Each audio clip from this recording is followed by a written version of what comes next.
What if I told you that the land you call America was once home to over 100 million people, and most of them didn't disappear naturally? They were erased. Not by accident, but by design. This is not a story you learned in school, because if you did, America would look very different. Before Christopher Columbus, before borders, before the word united ever existed, this land was alive. More than 1,000 native nations, advanced cities, agriculture, medicine, trade routes. Some societies were more developed than Europe at the time.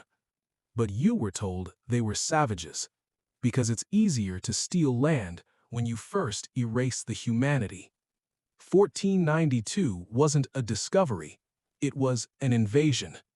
Europeans didn't just bring ships, they brought diseases, guns, and a belief that native lives didn't matter. Smallpox alone wiped out entire tribes. Villages vanished, languages died. And when disease didn't work fast enough, violence did. This part is hard to hear. Colonial governments paid bounties for native scalps, men, women, even children. Entire communities were burned alive. Food sources were destroyed on purpose to cause starvation. This wasn't war, this was extermination.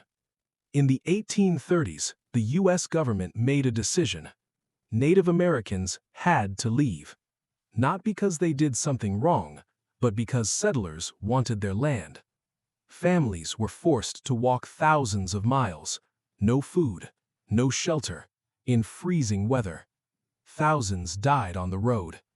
This journey became known as the Trail of Tears.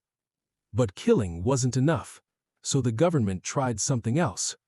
They took native children from their families, put them into boarding schools, cut their hair, changed their names, beat them for speaking their language. This was cultural genocide.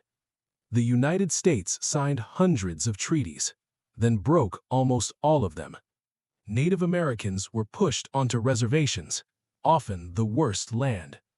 Today, many reservations face extreme poverty, lack of clean water, and high suicide rates. This is not history, this is ongoing damage. America celebrates freedom, but freedom was built on stolen land and buried bodies. This doesn't mean Americans today are evil, but it does mean the story was incomplete, and silence helps injustice survive. The question isn't, why didn't they fight back? The question is, why weren't we told the truth? History doesn't change by forgetting. It changes by facing it. If this story mattered to you, share it. Because truth only spreads when people are brave enough to listen.